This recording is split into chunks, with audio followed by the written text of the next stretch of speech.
तो चलो आज मैं आपको ना प्रभु जगन्नाथ जी की पूरा हिस्ट्री बताएंगे कि कैसे हमारे यहाँ पे ये मंदिर आया है। ठीक है, तो चलो देरी नहीं करेंगे, सीधा बताता हूँ। ठीक है, तो देखो मिड ऑफ भारत मतलब भारत के मध्य भाग में अवंती नाम का एक राज्य हुआ करता था। तो राज्य अवंती नाम का एक राज्य हुआ करता, आपने पढ़ा रहेगा हिस्ट्री में। तो अवंती में जो राजा थे ना उनका नाम था इंद्रदुम्न। ठीक है, अब इंद्रदुम्न होता यह है कि वो ना विष्णु को मानने वाले थे, बहुत ही ज्यादा मतलब विष्णु को मानते थे। एंड हर वक्त ना ऐसे ख्यालों में डूबे रहते थे कि कब मैं विष्णु जी से मिलूंगा, कब मैं भगवान श्री नारायण से मिलूंगा। सो ऐसे ना हर वक्त सोचते रहते थे। अब सोचते सोचते ना मतलब ऐसा है कि भगवान के प्रति इतना ज्यादा उनका जो मतलब लगाव हो गया था। तो इस वक्त ना भगवान विष्णु क्या देखते हैं कि ये बंदा मेरे को मतलब इतना याद करता है। तो भगवान क्या करते हैं, एक ना सन्यासी को मतलब एक ऋषि को भेज देते हैं। एंड वो वाला ऋषि ना जाके सीधा इंद्रदुम्न को बोलता है कि देखो राजन, अगर आप विष्णु को पाना चाहते हो तो उड़ीसा में एक जगह ऐसा है जहाँ पे ना विष्णु को नील माधव नाम से पूजा जाता है। एंड वहाँ पे नारायण स्वयं खुद से ही निवास करते हैं, मतलब खुद वहाँ पे है। ठीक है, और नील माधव के रूप में वहाँ पे है। तो आपको जाना पड़ेगा उड़ीसा में और आपको ढूंढना पड़ेगा कि भगवान जी कहाँ पे हैं। ठीक है, तो इंद्रदुम्न क्या करते हैं, अपने जितने सारे पूजक हैं, जितने सारे जो पुरोहित है, राज पुरोहित हैं या फिर मैसेंजर है, सोल्जर्स है, उन सभी को ना उड़ीसा के चारों ओर भेज देते हैं। तो वो जाके ना विष्णु को ढूंढने वाले थे उड़ीसा में कि कहाँ पे उड़ीसा में नील माधव का पूजा होता है। ठीक है, अवंती में जो राज पुरोहित, जो मेन राज पुरोहित होते हैं, देखो राज पुरोहित बहुत सारे हो सकते हैं, लेकिन जो मेन राज पुरोहित होते हैं उनका छोटा भाई विद्यापति उसका नाम था। ठीक है, अब विद्यापति को क्या करते हैं, पूरब में भेजा जाता है उड़ीसा के। ठीक है, तो विद्यापति क्या करता है, वो जाता है पूरब में उड़ीसा के। अब देखो सबका ये ड्यूटी है अभी नील माधव को ढूंढना, नील माधव कहाँ पे है, आके राजा को बोलना, फिर राजा जाएंगे उनके दर्शन करेंगे। ठीक है, क्योंकि वो बहुत ज्यादा विष्णु जी को मानने वाले थे। तो विष्णु जी जहां पे भी होंगे वो वहां जाके उनका दर्शन करेंगे। लेकिन ऐसे ही राजा तो जाना मतलब जाएगा तो राज्य वगैरह ठीक से नहीं चलेगा। तो इसके लिए वो अपने मैसेंजर को भेजते हैं, अपने जो जितने सारे पूजक है ना उनको भेजते हैं। तो विद्यापति को पूरब में भेजा जाता है। तो अब पूरब में जाते जाते ना बहुत दिन ऐसे ना जंगल में घूमते क्या होता है, सवर कम्युनिटी जहाँ पे रहते हैं वहां पे विद्यापति पहुंच जाता है। अब विद्यापति क्या होता है, जंगल में घूमते रहते हैं, तभी ना वो देखते हैं कुछ लड़कियां जो है मतलब वहां पे ना फूल वगैरह ले रहे थे, उठा रहे थे, क्या पूजा करने के लिए फूल वगैरह फल वगैरह सब कुछ तोड़ रहे थे। ठीक है, तो उनमें से ना एक लड़की थी जिनका नेम था ललिता। ठीक है, ललिता बहुत ही सुंदर थी। ठीक है, अब विद्यापति को ना उसको देख के ना थोड़ा सा मतलब प्यार सा हो जाता है। ठीक है, तो वो ना डेली आता है एंड डेली आके ललिता को देखती है। अब उसको कुछ नेम वगैरह कुछ भी नहीं पता, लेकिन उसको अच्छी लगती है तो वो आके डेली देखती है। अब देखते ललिता भी उसको देखती है। तो देखते ऐसे करते ना दोनों में मतलब थोड़ा सा मतलब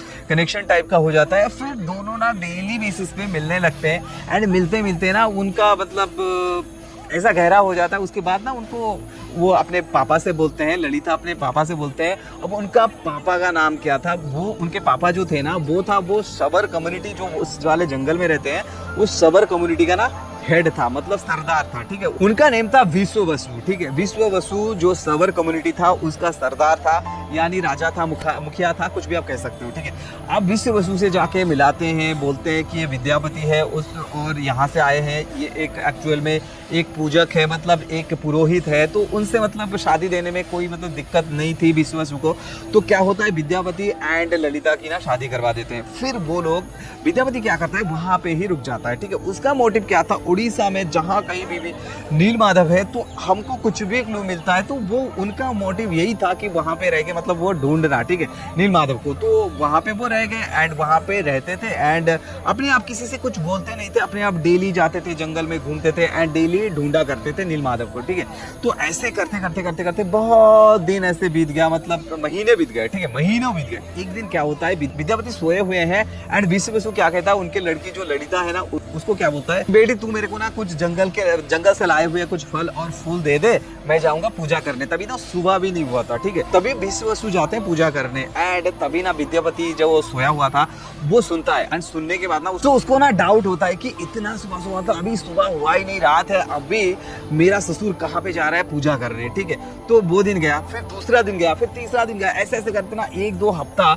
वो देख रहा है कि डेली जाता है विश्व वसु, उसका ससुर डेली जाता है, डेली पूजा करके आता है, लेकिन वो सुबह होने से पहले जाता है और फिर आता है। ठीक है, एक दिन क्या हुआ, विद्यापति अपने वाइफ से मतलब ललिता से पूछता है, ठीक है, कि एक्चुअल में तुम्हारे बाबा जाते कहाँ हैं, ठीक है। लेकिन ये ना सीधा मना कर देती है कि मेरे को बोलना अलाउड नहीं है, ठीक है। तो ऐसे करके ना डेली डेली वो पूछता है। अब पूछते पूछते पूछते पूछते एक दिन ऐसा बोलता है, मतलब मैं तुम्हारा पति हूँ, तो अगर तुम मुझसे नहीं बोलोगे तो किससे बोलोगे? अगर तुम मेरे पत्नी हो तो पत्नी धर्म का मतलब पत्नी धर्म को निभाओ और मेरे से सच्चा मतलब अब मेरे से सच्ची बात बताओ, ठीक है। तो क्या होता है, वो ना बोल देती है, अब बोल देती है कि नील माधव है तो एक गुफा में मेरे पापा को ही पता है, मेरे को पता नहीं, एंड वो डेली जाते हैं, पूजा करके आते हैं। तो ऐसे में ना वो अपने पापा से बोलने के लिए बोलता है कि नील माधव को मेरे को देखना है, ठीक है। अब देखो बहुत दिन हो गया था, अब विद्यापति को सभी बिलीव भी करने लगे थे, मतलब विश्वास भी करने लगे थे कि वो ना बहुत दिनों से रह रहा है ना, तो एक साथ अगर आप रहते हो, बहुत दिन रहते हो, तो एक बिलीवनेस आ जाती है दोनों के भीतर।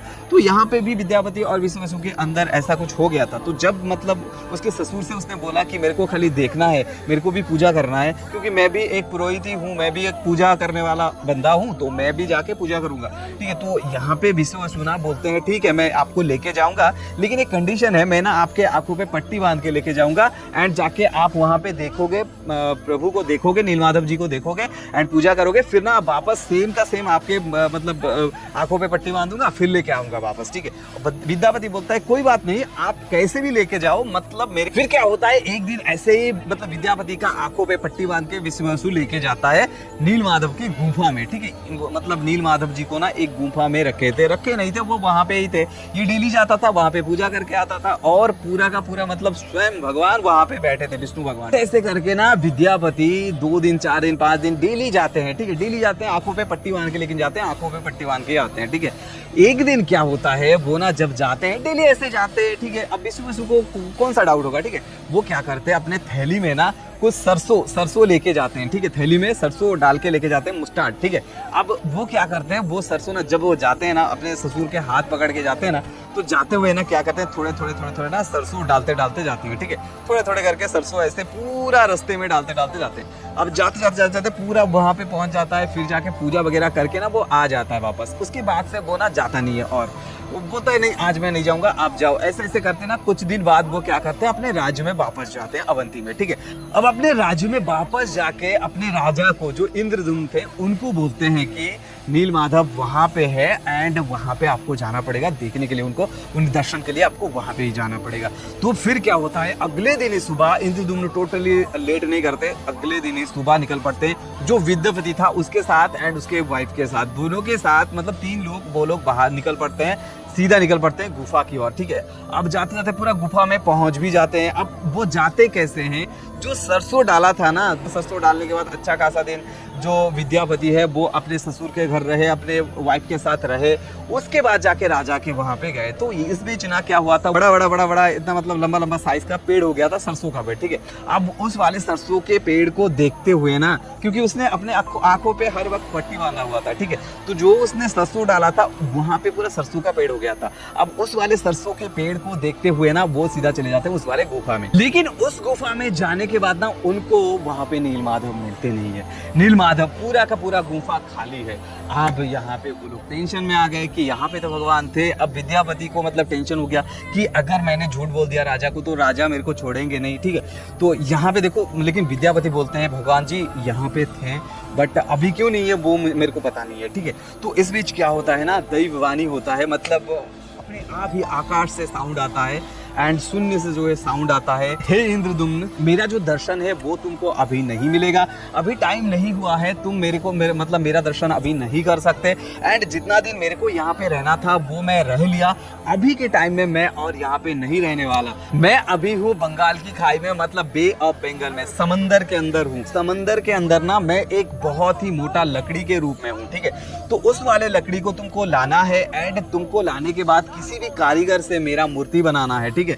और मूर्ति बनाने के बाद मेरा मंदिर भी बनाना है। वो सब कहाँ बनाना है, पुरी में, यहाँ पे ही उड़ीसा में पुरी में आपको बनाना है, और उस मंदिर में मेरा स्थापना करनी है, एंड वहाँ पे मेरा पूजा भी करना है तुमको, एंड वहां पे जब पूजा करोगे तभी मैं तुमको दर्शन दूंगा। कहे अनुसार राजा इंद्रदम्न सब कुछ मतलब अपने माइंड में वैसा चलाता जाता है, लेकिन उसी वक्त वहां पे विश्ववसु चला आता है। जो सबर का सरदार है विश्ववसु, वो आ जाते हैं। वो आने के बाद ना बहुत ही मतलब आके देखते हैं भगवान नहीं है, नीलमाधव जी नहीं है, तो वहां पे ना रोता है। उसका जो दामाद है ना उसको बहुत गाली देता है कि मैंने तुम पे बिलीव किया लेकिन तुमने ये क्या किया। तभी ना फिर से आकाश से शून्य से जो है आवाज आती है और भगवान जी कहते हैं, नारायण कहते हैं कि मतलब हे विश्ववसु, देखो जितना दिन यहाँ पे मेरे को रहना था ना उतना दिन मैं रह चुका हूँ। अभी मेरे को जाना है पुरी में, तुम पुरी में आना, वहाँ पे मैं तुम्हें फिर से दर्शन दूंगा। अभी मैं नीलमाधव के रूप में नहीं, अभी मैं जगन्नाथ के रूप में मतलब दर्शन दूंगा। और जगन्नाथ जो जगत के नाथ होंगे, जो कि खाली हमारे उड़ीसा के नाथ नहीं है, हमारे भारत के नाथ नहीं है, हमारे पृथ्वी के नाथ नहीं है, वो पूरा आकाश पाताल जगत गैलेक्सी एक गैलेक्सी नहीं, विश्व ब्रह्मांड का मैं अकेला ही भगवान हूँ। ठीक है, जगत के नाथ हूँ।